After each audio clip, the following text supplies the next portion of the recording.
Aceh Explore menampilkan halaqah dari Masjid Raya Baitur Rahman Banda Aceh. Subscribe, komen, like, dan share. Bismillahirrahmanirrahim. Assalamualaikum warahmatullahi wabarakatuh.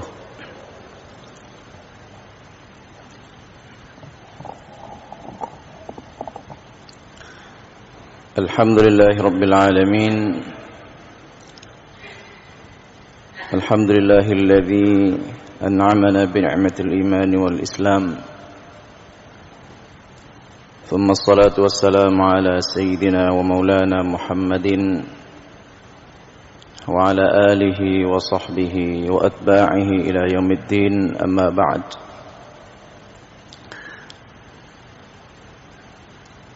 رب اشرح لي صدري ويسر لي أمري واحلل عقدة من لساني يفقه قولي سبحانك لا علم لنا إلا ما علمتنا إنك أنت العليم الحكيم اللهم علمنا ما ينفعنا وانفعنا بما علمتنا وزدنا علما. Hadirin wal hadirat, kaum muslimin dan muslimat jamaah salat subuh Masjid Baitur Rahman yang dimuliakan Allah Subhanahu wa taala. Seperti biasanya, marilah kita meluangkan waktu sejenak sambil kita beriktikaf, berzikir pada Allah Subhanahu wa taala. Kita mengikuti halaqah subuh seperti yang disampaikan oleh MC tadi. Subuh ini secara rutin akan diisi oleh guru kita Ustaz Dr. Andes Amir Hamzah dengan tema sejarah dan kebudayaan Islam. Namun beliau pada subuh ini berhalangan hadir. Oleh karena itu, marilah kita mengisi kekosongan subuh ini barang 10 ataupun 15 menit untuk kita mendengarkan nasihat-nasihat agama yang mudah-mudahan ada 1-2 pelajaran ataupun ayat-ayat Allah Subhanahu wa taala yang memberikan kepada kita faidah, yang memberikan manfaat kepada kita, yang menjadikan apa yang kita dengarkan itu sebagai ilmu yang bermanfaat, baik untuk kehidupan dunia kita maupun juga untuk kemaslahatan akhirat kita. Hadirin kaum muslimin rahimakumullah, ada sebuah ayat di dalam Al-Quran. Allah berfirman, a'udzu billahi minasyaitonir rajim, wa la tahsabannallaha ghafilan 'amma ya'maludz zalimun innama yuakhiruhum liyaumin tashkhasu fihi al-absar. Artinya, janganlah kalian mengira bahwa Allah Subhanahu wa taala lalai. Nah, ini tentunya sebuah kalimat, sebuah kata yang tidak pantas, ya, lalai bagi Allah. Tetapi ini hanya kiasan.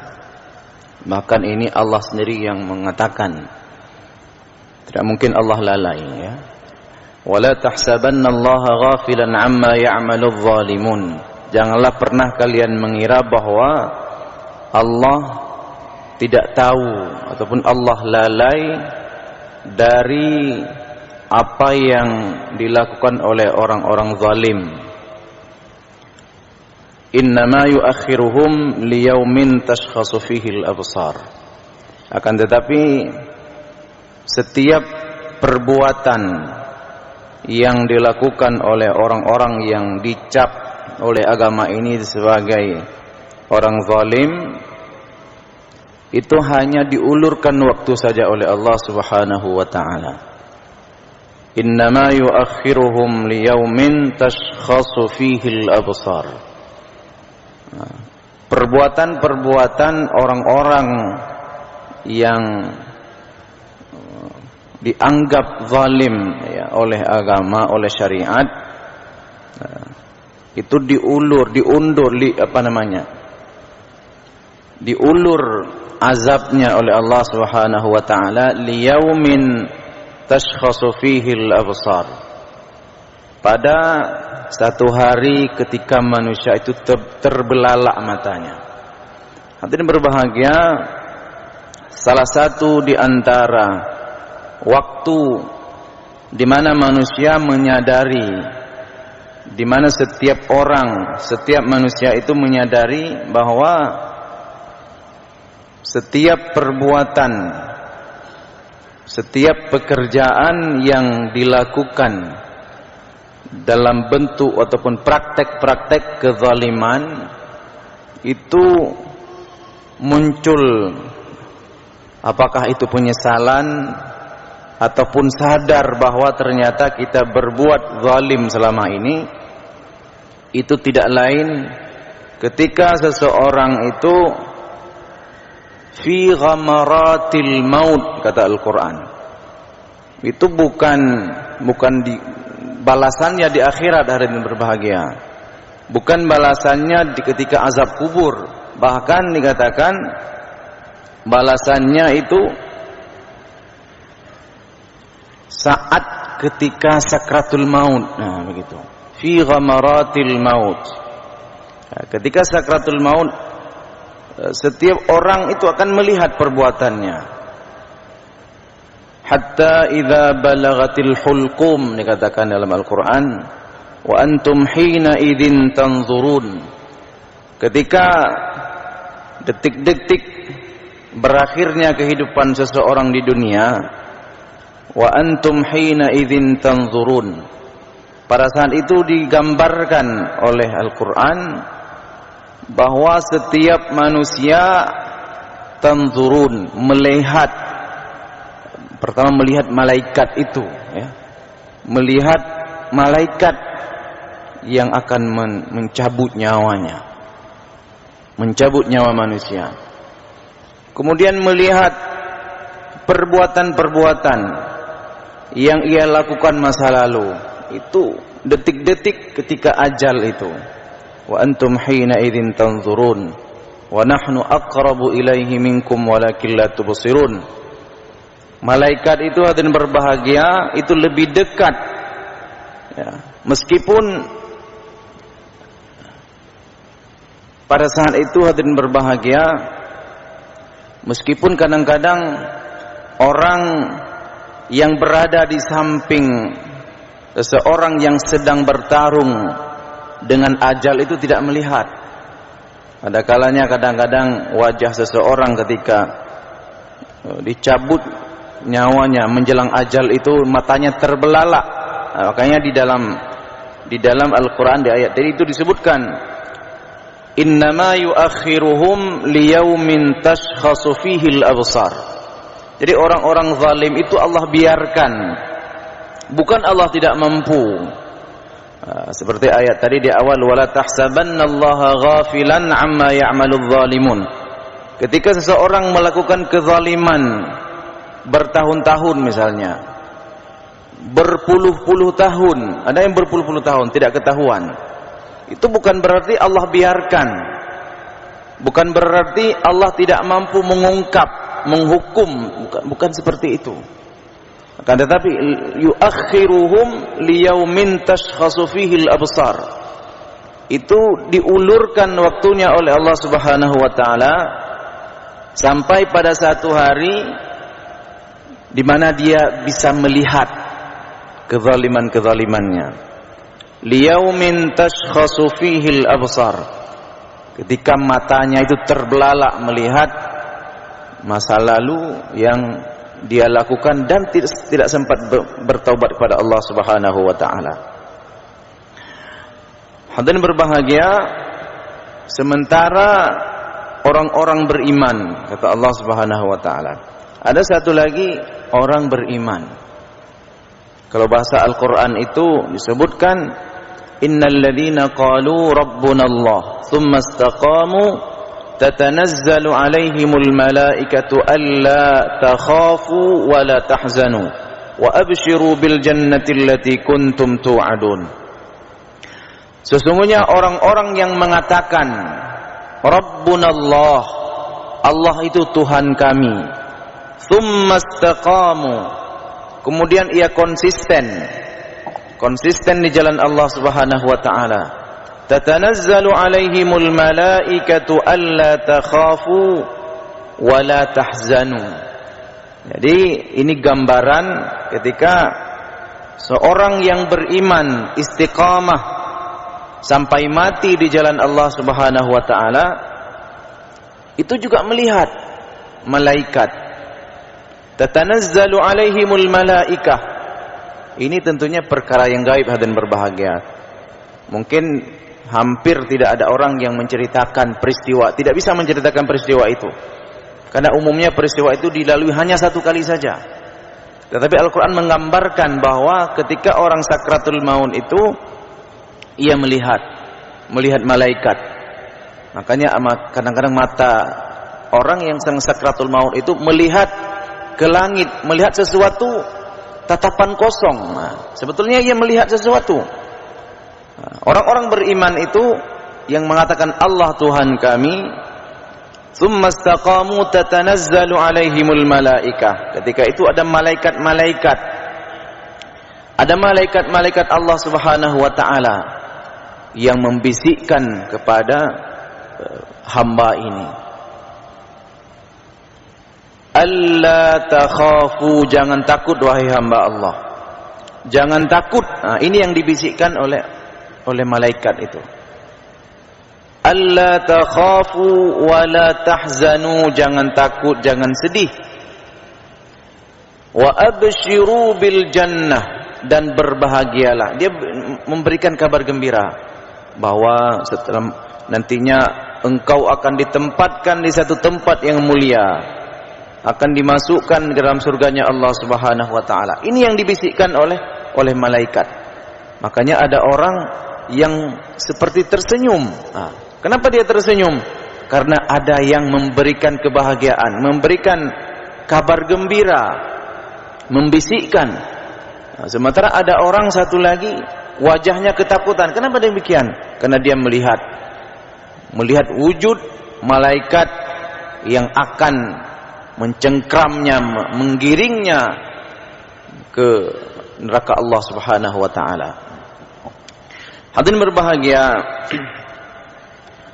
kemudian sesuai dengan ayat ini, wala tahsabannallaha ghafilan amma ya'maludz zalimun innama yu'akhiruhum liyaumin tashkhasu fihil absar.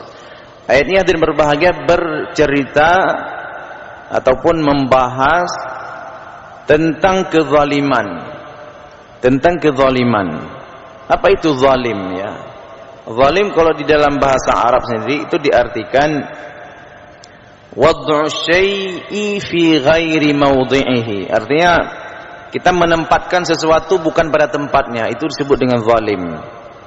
Ketika seseorang misalnya diberikan amanah, dia tidak menggunakan amanah itu dengan baik, itu zalim namanya. Ketika seseorang diamanahkan keturunan misalnya, ia tidak mendidik keturunannya dengan baik, itu juga zalim. Ketika seseorang diamanahkan jabatan misalnya, dan tidak menggunakan jabatan itu dengan baik, itu juga zalim. Artinya wad'u syai' fi ghairi mawdi'ihi. Kemudian juga zalim ini juga diartikan seseorang yang tidak bertauhid kepada Allah Subhanahu wa taala. Seseorang yang tidak mentauhidkan Allah Subhanahu wa taala dengan benar, itu juga disebut dengan zalim. Innasyirka la zulmun azim. Dan berbahagia, sebetulnya Al-Quran juga memberikan gambaran kepada kita bahwa dunia ini diibaratkan tempat berlakunya kezaliman yang luar biasa. Artinya seseorang yang mencari keadilan itu tidak pernah akan dapat di dunia ini. Karena keadilan abadi itu milik Allah Subhanahu wa taala. Jadi dunia ini adalah tempat pertarungan antara az-zulma wan nur, az-zulmat wan nur. Tempat pertarungan kezaliman dan kebenaran. Karena itu hadirin berbahagia, jangan sampai karena dunia ini tempat kezaliman yang paling besar, tempat berlakunya kezaliman paling besar, jangan sampai tentunya kita menjadi bagian daripada praktek kezaliman tersebut. Barangkali para ulama kita telah menguraikan, telah memberikan uraian-uraian tentang beberapa jenis tentang beberapa jenis kezaliman yang mungkin patut kita memberikan perhatian. Salah satunya adalah dikatakan inna syirka la zulmun azim. Kezaliman terbesar yang pertama itu adalah ketika seseorang itu syirik pada Allah Subhanahu wa taala. Ini kezaliman yang paling besar. Ketika seseorang tidak mentauhidkan Allah Subhanahu wa taala, ketika seseorang menjadikan selain Allah itu sebagai sandaran, sebagai tumpuan, menjadikan manusia sebagai sandaran, menjadikan jabatan sebagai sandaran, menjadikan uang sebagai sandarannya, maka tentunya ini juga bagian daripada syirik, bagian daripada praktek kesyirikan. Meskipun bukan syirik dalam pengertian kita menyembah selain Allah, menyembah patung, menyembah berhala dan sebagainya. Tetapi dalam konteks ketika seseorang itu tidak lagi menyandarkan hidupnya kepada Allah Subhanahu wa taala, maka para ulama kita memberikan warning, memberikan peringatan-peringatan bahwa kadang-kadang syirik khafi itu lebih banyak terjadi pada seorang hamba. Syirik yang tidak kita sadari, perbuatan ataupun praktek syirik yang tidak kita sadari itu seringkali banyak karena ilmu kurang, sehingga praktek-praktek seperti ini bisa mencederai akidah, bisa mencederai tauhid kita kepada Allah Subhanahu wa taala. Kemudian yang kedua dikatakan oleh para ulama kita dalam kaitannya dengan ayat ini, praktek kezaliman yang lain adalah ketika seseorang tidak menjalankan syariat Allah Subhanahu wa taala. Ketika seseorang tidak menjalankan syariat Allah, maka itu juga bentuk daripada bentuk kezaliman. Sehingga dalam Al-Qur'an disebutkan, tilka hududullahi fala ta'taduha wa man yata'adda hududallahi fa ulaika humudz zalimun. Itulah batasan-batasan Allah, itulah agama Allah, itulah syariat Allah. Fala ta'taduha, jangan kalian melampaui batas. Kalau dikatakan ini haram maka haram, kalau ini halal maka itu halal, jangan kalian bolak-balik. Fala ta'taduha, jangan kalian campur adukan, jangan kalian buat samar-samarkan. Jika itu benar maka katakan benar, jika itu salah katakan salah. Fala ta'taduha wa man yata'adda hududallahi fa ulaika humudz zalimun. Barang siapa yang melampaui batasan-batasan Allah, yang mencampur adukan seolah-olah ini haram dibuat halal dan sebaliknya, maka orang itu termasuk pada orang-orang yang telah berbuat kezaliman. Kemudian yang ketiga hadirin berbahagia, ini praktek kezaliman yang barangkali yang difahami oleh semua manusia. Artinya ketika kita menzalimi orang lain, menzalimi orang lain itu bukan saja menzalimi fisiknya, tetapi di dalam Islam itu sampai diatur hadirin berbahagia, ada orang yang yang merusak nama baik seseorang misalnya. Maka di dalam Islam itu ada yang disebut dengan salah satu ad-daruriyat al-khams, ada beberapa prinsip di dalam Islam. Salah satu di antaranya adalah melindungi harga diri seseorang. Jadi harkat dan martabat, kehormatan seseorang di dalam Islam itu dilindungi. Makanya di dalam undang-undang negara kita juga ada istilahnya pencemaran nama baik. Itu memang harga diri seseorang, kehormatan seseorang itu dilindungi undang-undang. Begitu juga di dalam Islam, prinsip ini sebetulnya telah dipraktekkan di dalam Islam. Salah satu di antaranya adalah misalnya dalam konteks misalnya seseorang menuduh seorang perempuan melakukan perzinahan misalnya tanpa bukti, maka apabila dia tidak bisa membuktikan tuduhannya, maka di dalam Islam ini ada konsekuensinya. Misalnya seorang yang menuduh perempuan baik-baik melakukan perzinahan tapi tidak terbukti, maka dia akan dicambuk berapa kali misalnya. Walladzina yarmunal muhsanati thumma lam ya'tu bi arba'ati syuhada'a fajliduhum 80 jaldatan. Maka di dalam Islam ini wajib hukumnya orang ini menerima hukum cambuk 80 kali. Karena begitulah tingginya kehormatan seorang muslim. Artinya seorang muslim itu dilindungi oleh Allah bukan saja fisiknya, tetapi juga kehormatannya. Maka kalau kita melihat fisik misalnya, ketika seseorang membunuh orang lain dengan sengaja, maka ada konsekuensinya. Orang itu dibunuh atau orang itu dimaafkan dan membayar diat, ya, dengan beberapa puluh ekor unta. Nah, ini menunjukkan betapa harga diri seseorang itu sangat tinggi nilainya di sisi Allah Subhanahu wa taala. Ada bentuk-bentuk kezaliman yang lain hadirin berbahagia, ketika seseorang misalnya mengambil hak yang bukan haknya, mengambil hak orang lain dengan cara-cara yang zalim. Bahkan di dalam sebuah hadis Nabi sallallahu alaihi wasallam itu memperingatkan kita. Ada satu bentuk kezaliman, ya, kezaliman yang paling besar adalah ketika seseorang itu dengan berbagai cara mengambil harta orang lain. Ini dalam konteks hadis ini digambarkan oleh Nabi, seseorang yang mengambil sejengkal tanah orang lain. Ini praktek ini perlu kita cermati. Praktek sengketa tanah kan banyak terjadi di tempat kita. Artinya ketika seseorang mengambil tanah orang lain dengan cara-cara zalim, ya, dengan cara-cara zalim, apakah itu dengan macam-macam, ya, dengan membuat sertifikat, memasukkan sertifikat ataupun menggeser batas-batas tanah, maka ini telah diperingatkan oleh Nabi sallallahu alaihi wasallam dalam sebuah hadis. Qala Rasulullah sallallahu alaihi wasallam, "Man akhadha shibran minal ardi zulman."